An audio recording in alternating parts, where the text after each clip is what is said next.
Bienvenue dans Droit au jeu. À l'occasion des Jeux olympiques et paralympiques, cette émission vous invite dans les coulisses juridiques du sport. Que serait l'athlète sans le droit? Que serait l'athlète sans son avocat? Car oui, derrière chaque athlète, amateur ou professionnel, se cache un avocat. Un avocat qui conseille, un avocat qui assiste, un avocat qui défend. Un rôle multiple qui souligne la pluralité de cette profession. L'athlète peut avoir besoin d'un avocat en droit du sport, comme il peut avoir besoin d'un avocat en droit de la propriété intellectuelle ou encore en droit pénal. Dans cette émission, des avocats accompagnant aussi bien les athlètes que les clubs répondront à nos questions. Ils nous aideront également à comprendre les enjeux juridiques et environnementaux que peut parfois soulever le sport. Ils ont entre 5 et 25 ans d'expérience et ils ont accompagné des sportifs comme Kylian Mbappé, Teddy Riner ou encore Isaao Ratibus, mais ils accompagnent aussi des clubs comme le LOSC, l'AS Monaco et des institutionnels à l'image des fédérations africaines de football. Alors, prêt à plonger dans l'univers fascinant du droit et du sport? C'est parti, Droit au jeu, le podcast du barreau de Paris.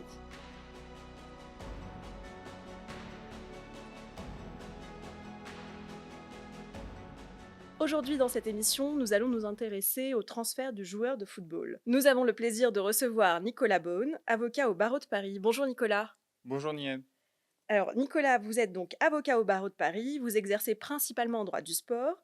Vous êtes le cofondateur de l'Association internationale des avocats du football, cofondateur également de l'Association des avocats en droit du sport.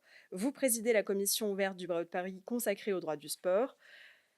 Nicolas, dans l'imaginaire collectif, quand on parle de transfert, on pense inéluctablement à l'agent sportif qui va négocier le transfert du joueur.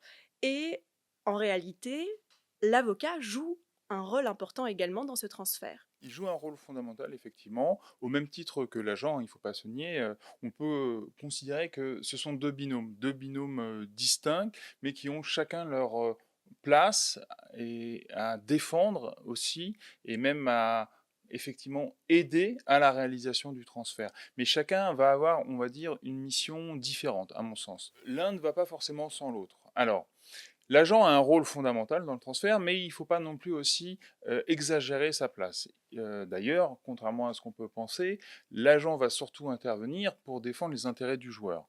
C'est plutôt rare qu'il intervienne en lui-même sur l'opération de transfert d'un point de vue juridique, puisque le transfert va souvent se négocier entre les deux clubs. Il peut y avoir un agent qui intervient pour faciliter effectivement l'opération de transfert et permettre la réalisation du transfert, mais dans la majorité des cas, on se rend compte que l'agent va conseiller le joueur dans le cadre de la signature du contrat de travail. D'ailleurs, il va intervenir parfois, alors même qu'il n'y a pas de transfert. On pourrait donner l'exemple de Kylian Mbappé qui va au Real. Alors, il n'a pas d'agent, il a une avocate, mais son agent serait amené à négocier son contrat de travail et n'interviendrait pas sur le transfert entre les deux clubs. Le rôle de l'avocat est lui aussi fondamental, il est un petit peu différent, puisque l'avocat va lui permettre de sécuriser l'opération juridique, qu'il s'agisse de l'opération de transfert, mais aussi du contrat de travail, puisque les contrats sont désormais assez complexes, même de contrats de travail, et vous avez effectivement plein de clauses à valider, avec l'idée de pouvoir mettre en forme les négociations entre les parties. Ça va être, à mon sens, le rôle de l'avocat. L'agent, lui, c'est un facilitateur, c'est un intermédiaire. C'est lui qui va permettre effectivement de trouver le bon club pour le joueur et de négocier effectivement les conditions. Et nous, ça peut nous arriver de conseiller des agents, mais on est effectivement essentiellement avocat de club. On conseille une vingtaine de clubs de foot français. Et dans ce cadre de cette opération, on est là pour sécuriser l'opération juridique de transfert, souvent, où on va pas forcément négocier en tant que telle l'opération de transfert qui va être négociée entre les clubs, et on va, en appui avec le directeur juridique du club, venir contractualiser les négociations des parties. Et parfois, effectivement, les parties sont assez imaginatifs, notamment sur la rédaction des clauses, de bonus, et nous, on est là, par exemple, pour s'assurer qu'il n'y ait pas de problème d'interprétation, et en raisonnant à long terme, se dire comment cette clause peut être interprétée. Et c'est ça le rôle de l'avocat. Alors justement, vous évoquez le directeur juridique, donc c'est vrai que finalement le club a un rôle aussi important, joue un rôle important dans ce transfert-là, dans le transfert du joueur. Les clubs ont principalement un directeur juridique, ils n'ont pas forcément d'avocat, c'est bien ça. Ou l'avocat peut aussi être directeur Alors, juridique. non, c'est vrai que la situation en France fait que normalement un avocat ne peut pas être salarié d'un club. C'est ce qui est à l'inverse le cas par exemple en Espagne où beaucoup de clubs espagnols ont comme directeur juridique un avocat interne, voilà, mais qui est vraiment un titre d'avocat. C'est pas la situation. Nous, on travaille beaucoup avec les clubs. Alors parfois avec des clubs qui n'ont pas forcément de juristes, mais souvent on travaille en symbiose, je veux dire, avec les directeurs juridiques, puisqu'on va effectivement travailler ensemble, comme toutes les grosses sociétés, finalement, les clubs sont des sociétés commerciales, ils ont des chiffres d'affaires assez importants et il est important aussi, effectivement, de sécuriser l'opération juridique puisque ça peut avoir des enjeux très importants. Et nous, souvent, on va être effectivement en relation avec le président du club, mais aussi avec le directeur juridique, souvent pour effectivement, ensemble, participer à la rédaction du contrat et s'assurer de la validité des clauses et de la protection juridique du club. Il faut savoir qu'effectivement, souvent, dans l'imaginaire, l'avocat, c'est quelque chose qui coûte de l'argent, mais on est là aussi pour sécuriser et faire, in fine, gagner de l'argent sur la rédaction des clauses, pour savoir effectivement s'assurer que, par exemple, dans le cadre d'un transfert, un système de bonus ou de plus-value, bah, s'assurer qu'effectivement, la plus-value va être en mesure d'englober le plus de situations possibles pour pas avoir effectivement des cas où le club ne pourra pas percevoir d'indemnité complémentaire puisque la rédaction du contrat a mal été faite. Nous, je me rappelle d'un cas très ancien où on n'avait pas été à l'origine de la rédaction du contrat, mais effectivement on se posait la question de savoir, c'était un club français qui avait transféré un joueur en Espagne et il avait le droit à une plus-value en cas de, le contrat marqué, revente du joueur. Il se trouve que ce joueur, qui était allé en Espagne, avait par la suite fait l'objet d'un transfert dans le cadre d'un mécanisme de clause libératoire. Et le débat juridique qui s'était posé, c'était de savoir est-ce que l'activation d'une clause libératoire constitue une revente au sens du contrat. Et donc, nous, on est intervenu dans le cadre du contentieux, pas dans la rédaction. Et malheureusement pour le club, après avoir gagné en première instance devant la FIFA, il a perdu en appel devant le tribunal arbitral du sport sur le problème de rédaction du contrat. Donc, le rôle de l'avocat comme du directeur juridique, c'est de sécuriser ce mécanisme, ces clauses, et s'assurer qu'elles soient efficaces. Souvent, les directeurs sportifs vont négocier, ou même les présidents, ils vont négocier des grands principes, et puis, bah, les petites lignes, bah, ça va être aux juristes de le faire avec l'appui de l'avocat. Nous, on a une pratique assez ancienne, vous l'avez dit, moi je travaille depuis 20 ans dans le droit du sport et mon associé Patricia Moyerson plus de 40 ans. Et donc, on a par notre pratique aussi une expérience qui nous a permis effectivement de rédiger et de modifier notre wording, notre rédaction des clauses en fonction des jurisprudences qu'on a pu obtenir et des cas qui nous font que le contrat qu'on rédige aujourd'hui n'est pas le même qu'il y a 20 ans. Et donc, toujours dans l'idée de sécuriser et d'apporter une plus-value au club. Alors, juste une petite précision pour nos auditeurs, puisque vous avez évoqué donc, le directeur juridique, et le directeur juridique ne peut pas être avocat en France. En réalité, oui, un avocat peut être directeur juridique, mais il n'a pas le droit de s'inscrire au tableau de l'ordre en même temps. C'est-à-dire qu'il doit se faire omettre, donc il a le droit d'avoir le CAPA, etc. Mais juste, il ne peut pas exercer en tant que tel. En revanche, il peut exercer en tant que mandataire sportif. Alors, effectivement, et d'ailleurs, c'est un sujet, souvent on dit marronnier, parce que tous les ans, on a des colloques sur qu'est-ce que c'est que cet avocat mandataire sportif. Alors, si on fait un petit peu la genèse de ce mandataire sportif, on s'aperçoit qu'en fait, c'est une création assez récente qui date d'une loi de 2011, du 28 mars 2011, qui, à l'origine, a été mis en place peut-être en réaction au fait que les agents avaient obtenu par le législateur une sorte de proposition de loi qui venait leur accorder un monopole sur la négociation de transfert. Et je pense qu'en réaction à cette proposition de loi qui n'est jamais passée, naturellement, on a voulu sécuriser l'intervention de l'avocat et on a créé ce statut de l'avocat mandataire sportif. Et c'est désormais intégré dans la loi de 1971 sur les professions juridiques qui prévoit, article 6 ter, que les avocats peuvent, dans le cadre de leur réglementation qui leur est propre, représenter les parties intéressées à la conclusion du contrat de travail et du contrat de transfert. Et donc en 2011, quand on crée ce statut, on le fait pour protéger un petit peu le rôle de l'avocat, mais il y a une ambivalence dès le départ, c'est de se poser la question de savoir, est-ce que moi, en tant qu'avocat mandataire sportif, je peux être agent? Et effectivement, on le voit, les termes utilisés dans le cadre de la réglementation qui leur est propre, représenter, laissent entendre qu'en réalité, l'avocat mandataire sportif n'est rien d'autre que l'avocat. Et ça fait des dizaines et des dizaines d'années que les avocats représentent les parties dans le cadre de conclusion de contrat, que ce soit contrat de bail, contrat de travail, Donc il y avait finalement, c'est une sorte de lapalissade de venir dire que l'avocat volontaire sportif peut représenter ses clients. Mais je pense qu'on met ça au départ pour sécuriser le rôle de l'avocat, et quand on regarde les travaux parlementaires, on s'aperçoit qu'en fait il y a une ambivalence dès le départ, puisque dans les débats, on a quand même l'impression que le législateur, dans son esprit, c'est de dire l'avocat volontaire sportif pourra faire le rôle de l'agent.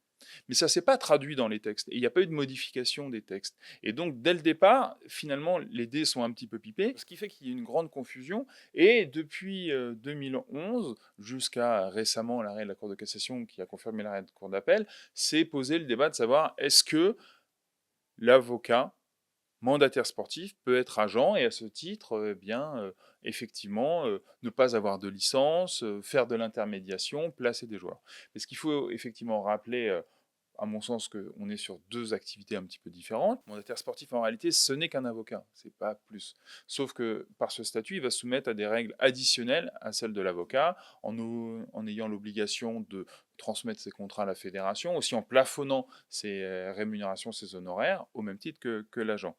Et l'avocat, c'est celui qui va négocier, qui va représenter, ce qu'on fait habituellement dans notre profession depuis qu'on exerce. L'agent, lui, c'est plutôt celui qui va être facilitateur et qui va permettre de faire du placement. Il va effectivement faire de l'intermédiation, mettre en rapport des clubs dans le cas d'un transfert parfois pour effectivement dire tiens, vous voulez transférer ce joueur, eh bien je sais que tel club peut être intéressé. Quand il représente un joueur, c'est dire bah tiens, moi je connais tel directeur sportif, je pense que c'est mieux d'aller dans tel club, etc. Donc il va prendre son téléphone et il va effectivement essayer de placer son joueur. Et ça, ce rôle, effectivement, c'est un rôle qui, a priori, ne ressort pas de l'activité de l'avocat, qui n'est pas son cœur de métier. Mais par cette activité de mandataire sportif, finalement, on s'est dit, bah, pourquoi on ne pourrait pas faire cette activité-là, puisqu'on a ce statut? Et donc, effectivement, il y a eu une sorte de confusion avec des auteurs de doctrine qui sont venus dire, oui, l'avocat volontaire sportif peut être agent sans avoir même de licence. D'autres qui ont dit non, ça reste, les textes sont clairs, c'est l'avocat peut, dans le cadre de la réglementation qui leur est propre, représenter en qualité de mandataire les parties intéressées à la conclusion d'un contrat. Donc il y a une confusion qui était entretenue par les avocats et qui a abouti à ce que le barreau de Paris adopte une délibération pour son règlement intérieur qui autorisait expressément les avocats volontaires sportifs à avoir une activité d'agent. Et cette disposition, avec une autre qui concernait le fait que l'avocat volontaire sportif pouvait être payé par le club, comme pour les agents, alors que la loi de 71 sur les avocats volontaires sportifs précise qu'ils ne peuvent être payés que par leurs clients. On a cette délibération un petit peu différente, a été challengée par certaines institutions, le CNOSF, des fédérations, des syndicats d'agents, ce qui a abouti à une décision de la Cour d'appel de Paris qui a invalidé ces délibérations en considérant que l'avocat ne peut pas exercer l'activité d'agent, même à titre accessoire. Parce qu'il y a eu un débat, effectivement, on sait que l'avocat peut parfois, à titre accessoire, exercer une activité commerciale, qui est l'activité d'agent. Et donc, on venait dire qu'à titre accessoire, c'était possible. Et là, finalement, la Cour d'appel de Paris vient dire non, ce sont deux fonctions, deux activités différentes, et même à titre accessoire, l'avocat, fût-il mandataire sportif, ne peut pas exercer. Donc finalement, on est quand même bien loin du système américain. On en parlait avec Delphine Verheyden dans un autre épisode consacré à l'image de l'athlète, et Delphine nous disait, aux États-Unis, l'agent doit être avocat. Et donc du coup, il n'y a pas cette confusion d'acteurs. Non, parce qu'effectivement, on est sur deux approches totalement différentes, et même au niveau des anglo-saxons, en Angleterre, ça serait un petit peu pareil, c'est l'approche très business des avocats anglo-saxons. Alors que nous, effectivement, en France, on a une vision peut-être plus traditionnelle du rôle de l'avocat qui doit se contenter d'une activité juridique, négociation, même si on voit aujourd'hui qu'on essaye de moderniser la profession d'avocat et d'ouvrir des nouveaux marchés. Mais à mon sens, c'est une possibilité qui doit être réfléchie de manière plus globale, et on ne peut pas se contenter de viser que l'avocat volontaire sportif. Il faut dans ce cas-là réformer la question de savoir est-ce qu'un avocat peut exercer une activité commerciale, la notion de l'accessoire, et ça doit passer par une modification plus générale. Et là, en fait, on s'est aperçu qu'on a voulu passer par juste le statut de l'avocat volontaire sportif, qu'on a avec toutes les ambivalences de ce statut et les incertitudes qui fait que depuis plus de 10 ans, on s'est tous interrogés de savoir à quoi sert ce statut d'avocat volontaire sportif. Mais je pense que Si on veut ouvrir cette possibilité, il ne faut pas raisonner que droit du sport, il faut de manière plus générale se poser la question de savoir est-ce que l'avocat, mais qu'il soit, peu importe son secteur d'activité, est-ce qu'on l'autorise à avoir une activité accessoire? Et c'est vrai que aux États-Unis, ils ont une approche totalement différente. On va revenir au transfert du joueur. Un joueur ne peut pas être transféré n'importe quand. On a un mercato, un calendrier qui encadre tout ça. Est-ce que vous pouvez nous expliquer un petit peu, enfin, revenir un peu sur cet encadrement-là? Alors, le football en particulier est effectivement un marché, on va dire, mondial et qui est chapeauté par la FIFA qui a posé effectivement une réglementation et qui a adopté le règlement du statut et du transfert des joueurs qui va poser un certain nombre de règles sur les dates d'enregistrement, les mécanismes d'enregistrement avec un certain nombre d'indemnités à verser, les contributions de solidarité, les indemnités de formation. Et ce système des transferts, finalement, est un peu, et même totalement, régi par la réglementation de la FIFA, puisque s'agissant on va dire, d'un marché mondial, le règlement FIFA va inonder, même au niveau national, puisque les fédérations sont tenues de reprendre dans leur règlement les dispositions sur le transfert. Et la FIFA réglemente le mécanisme des transferts de plusieurs manières. Déjà, elle fixe les règles et les dates d'enregistrement des joueurs, c'est-à-dire que vous ne pouvez pas changer de club à tout moment. Vous avez cette possibilité de le faire que pendant certaines périodes d'enregistrement, qui ne sont pas les mêmes d'ailleurs en fonction des pays, hein. Les pays essayent de se coordonner, mais toutes n'ont pas les mêmes dates d'enregistrement. Par exemple, enfin, si on prend le cas donc, du championnat français, le cas du championnat espagnol, ou anglais d'ailleurs, le calendrier est vraiment différent ou Non, ils essayent quand même sur les gros marchés européens de se caler, puisque ça peut fausser effectivement un peu le marché, comme c'est un peu un jeu de, de domino, on va dire, puisque le fait de transférer un joueur en Angleterre va permettre après de libérer une place, qui va donc c'est un jeu de chaises musicales plus que de domino, et qui fait qu'il faut quand même que ce soit coordonné. D'ailleurs, là, la Ligue de football française essaye de réfléchir à avancer la date de mercato qui, en principe, c'est du 1er juillet au 31 août, essaye de réfléchir à ravancer cette date de mercato pour l'avancer au 15 août. C'est une réflexion qu'elle a lancée récemment. qu'est-ce que ça changerait de l'avancer au 15 août? C'est peut-être pour permettre de raccourcir et de faire en sorte que, puisque les championnats commencent au mois d'août, d'éviter que le championnat ait commencé et qu'il y ait toujours la possibilité d'avoir des transferts alors que le championnat a repris. Parce que parfois, il y a des transferts qui se font à la dernière minute alors que le championnat a commencé et ça peut un peu fausser l'équilibre de certaines équipes. Mais dans le cadre de cette réflexion, justement, la Ligue vient indiquer que cette avancée, cette modification de date ne peut se faire que si c'est dans le cadre d'un projet commun avec le plus gros championnat. Donc on a bien compris donc, que le mercato est encadré, que le transfert est bien encadré par un calendrier strict, etc. Les clubs, tout en respectant ce calendrier et ces exigences-là, est-ce qu'ils peuvent faire pression sur un joueur de football pour qu'il accepte soit de prolonger, soit de quitter le club? C'est une possibilité, d'ailleurs il suffit de lire la presse pour le voir que chaque période de mercato d'été donne lieu à des psychodrames sur la question de savoir effectivement des joueurs qui sont mis à l'écart parce qu'ils veulent ou pas renouveler ou prolonger leur contrat. Pour répondre à cette question, il faut, à mon sens, déjà rappeler ce que c'est qu'un transfert. Parce qu'on ne peut répondre à cette question et la comprendre que si on sait ce que c'est d'un point de vue juridique. Le transfert, si on l'analyse purement d'un point de vue juridique, en fait, c'est une opération à trois parties et qui nécessite, dans un premier temps, d'avoir un contrat à durée déterminée. Contrat à durée déterminée qui est en cours d'exécution. Puisque, en fait, la mécanique des transferts n'existe et ne se maintient que parce que, en matière de football, particularité, même dans les sports collectifs d'ailleurs en général, seuls les contrats de travail à durée déterminée sont autorisés. Vous n'avez pas de CDI. CDI ayant l'avantage de permettre aux salariés de démissionner à tout moment. En matière de sport, et de sport collectif en particulier, vous n'avez que des CDD. Et d'ailleurs, il y a une procédure de validation, on parle d'homologation, et vous ne pouvez homologuer que des CDD. En France, on a justement cette particularité d'avoir une procédure d'homologation où seuls les CDD peuvent être homologués, et on a même eu en 2015 une loi spécifique pour le sport concernant ces CDD qui répondait effectivement à l'insécurité juridique des CDD d'usage prévus par le Code du travail qui n'étaient finalement pas adaptés pour le sport. Il n'y a donc pas de CDI, donc il n'y a pas cette possibilité pour le joueur de démissionner.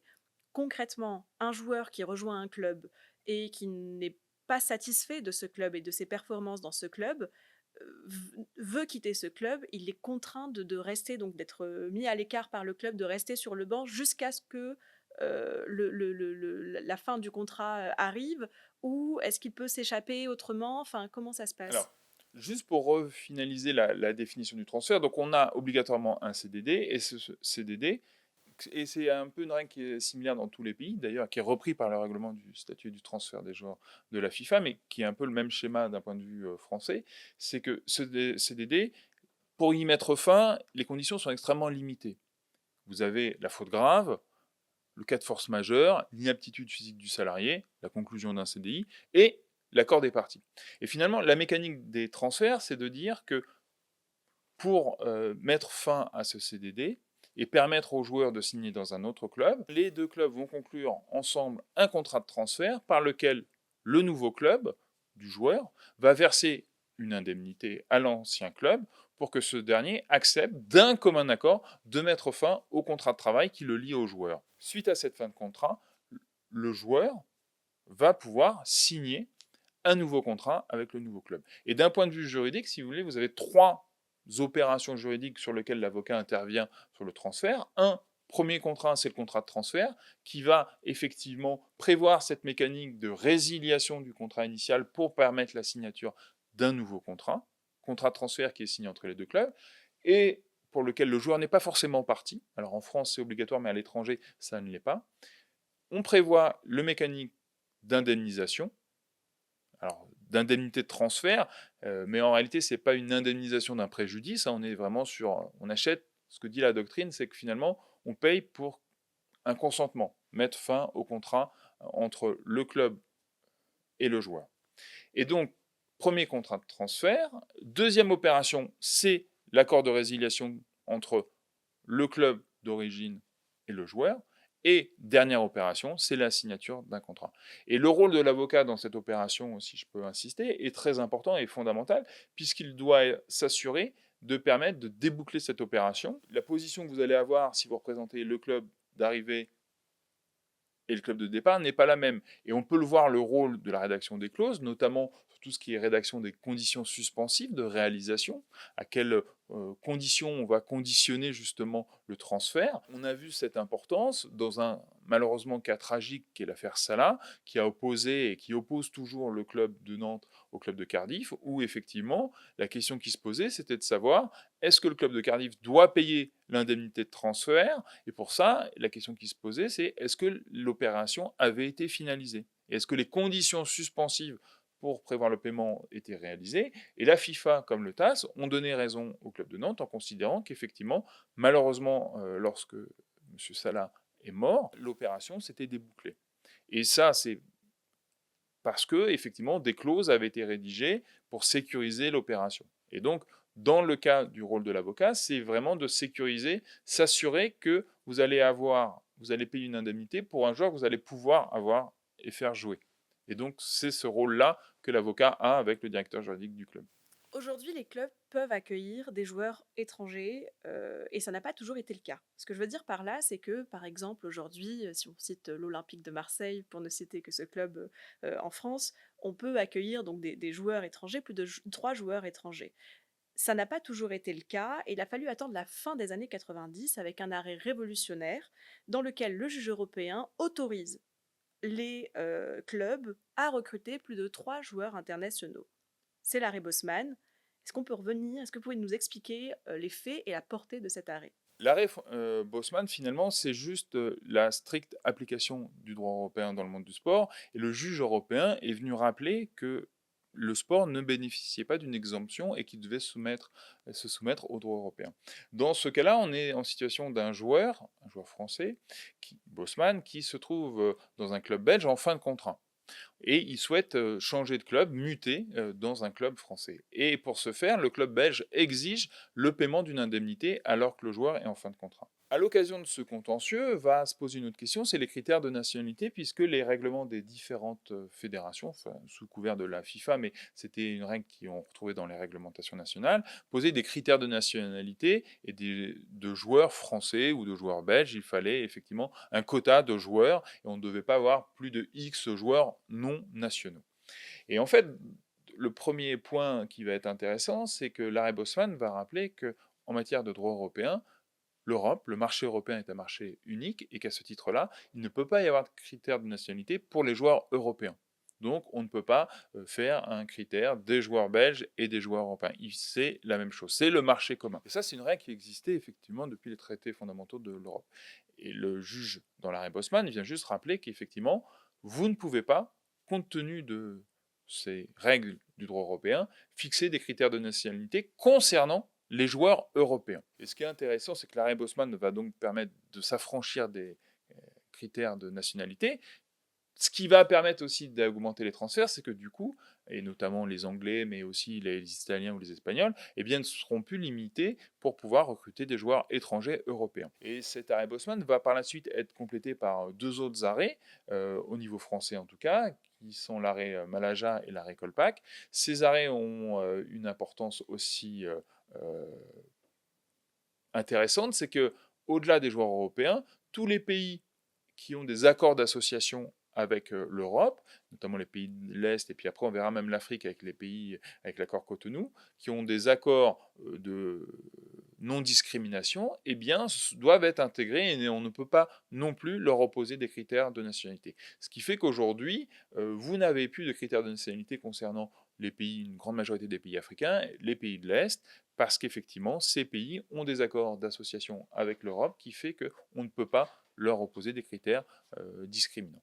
Ça, c'est le premier enseignement de l'arrêt Bosman qui va faire que du coup, les clubs sont plus limités dans la nationalité et donc vont pouvoir recruter plus facilement des joueurs. Le deuxième apport de cet arrêt, c'est sur la question de l'indemnité transfert, puisque à l'époque, s'est posé la question, est-ce qu'un club peut exiger le paiement d'une indemnité de transfert alors que le joueur n'est plus sous contrat avec lui.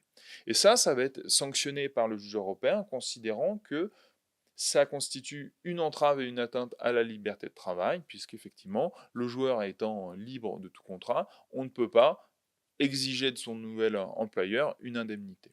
Et donc, c'est les apports intéressants et fondamentaux de l'arrêt Bosman, ils sont sur ces deux points-là. Ce qui va faire qu'on ne va plus avoir de limitation dans les nationalités des joueurs. Et puis surtout, ça va aussi renforcer les mécaniques des transferts, comme je l'ai défini tout à l'heure. Pour qu'il y ait transfert, il faut qu'il y ait un CDD, il faut qu'il y ait un CDD en cours. Et pour pouvoir une indemnité de transfert, il faut qu'effectivement le contrat soit en exécution. Et pourquoi je fais ces longs développements? C'est pour expliquer pourquoi, du coup, les clubs vont imposer aux joueurs d'avoir, finalement, de prolonger leur contrat. Ben, tout simplement, ça découle des enseignements de l'arrêt Bosman, c'est-à-dire qu'un joueur qui n'est plus sous contrat, qui est en fin de contrat, peut choisir le club de son choix. Et donc, la mécanique des transferts exige que pour qu'un club puisse réclamer une indemnité de transfert, il faut trouver un club qui accepte de payer cette indemnité, mais il faut toujours que le joueur soit sous contrat si le joueur n'est plus sous contrat. D'où le fait que lorsque le joueur arrive en fin de contrat, qui est proche du fin de contrat, les clubs vont essayer de renouveler ce contrat. Pourquoi? Parce que les joueurs sont des actifs et l'intérêt du club, c'est effectivement de pouvoir percevoir une indemnité de transfert lorsque le joueur est performant. Il y a des joueurs qui préfèrent effectivement arriver libres dans un club. Pourquoi? Si le club qui recrute un joueur n'a pas versé une indemnité de transfert, l'intérêt du joueur, c'est du coup, il pourra négocier une prime ou des salaires plus élevés puisque le club n'aura pas eu à verser une indemnité de Mais du transfert. coup, le joueur, finalement, le joueur de football est devenu un véritable produit financier. Enfin, on l'avait vu en préparant cette émission, le montant du transfert, enfin, ce que représentent chaque année les transferts des joueurs de football, ça se compte en milliards d'euros. Comment expliquer cette hausse qui ne cesse de s'accroître? Alors, à mon sens, cet accroissement des montants de transfert est aussi corrélé au montant des droits télé, effectivement, puisque une grande partie des budgets des clubs vient des droits télé et des opérations de transfert. Et sur ce marché-là, qui est un marché mondial, effectivement, on a une situation où on a le marché anglais qui a des droits télé extraordinaires, exorbitants, qui fait que le dernier club du championnat de première ligue anglais touche plus de droits télé que le premier du classement français. Donc on a une différence qui fait que les pouvoirs économiques des clubs anglais est assez important et donc ils vont acheter de manière assez importante les joueurs pour pouvoir recruter les meilleurs joueurs dans leurs effectifs. Ce qui fait qu'on a effectivement un marché qui est tiré vers le haut par ces situations, par le marché anglais. Et on a une explosion aussi, à mon sens, des indemnités de transfert, parce que les clubs sont tous dans une concurrence et essayent de s'attirer les meilleurs joueurs pour pouvoir, dans une logique de trading, hein, qui est de recruter des joueurs prometteurs, je dirais, à moindre coût pour pouvoir les valoriser, les faire jouer et obtenir une indemnité de transfert valorisée. Et comme tous les clubs sont un peu dans cette logique-là, sauf certains clubs qui ne sont pas dans cette logique de se financer par les transferts, ben, on a une concurrence qui fait que les clubs essayent d'attirer les joueurs le plus possible, de se faire concurrence entre eux sur un marché européen, et donc on a une augmentation des transferts qui est intrinsèquement liée à cette situation des droits télé qui augmentent et la politique de trading des clubs qui veulent effectivement recruter des joueurs, verser des indemnités de transfert pour pouvoir les vendre le plus possible par la suite. Pour finir, on va revenir sur une affaire très intéressante, juridiquement parlant et même politiquement parlant.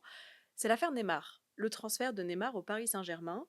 Euh, Est-ce que vous pouvez nous expliquer, parce qu'on en avait discuté hein, quand on avait préparé cette émission, mais est-ce que vous pouvez expliquer à nos auditeurs pourquoi cette affaire est très intéressante sur le plan juridique et sur le plan politique, et rappeler en fait les différents enjeux que présente cette affaire?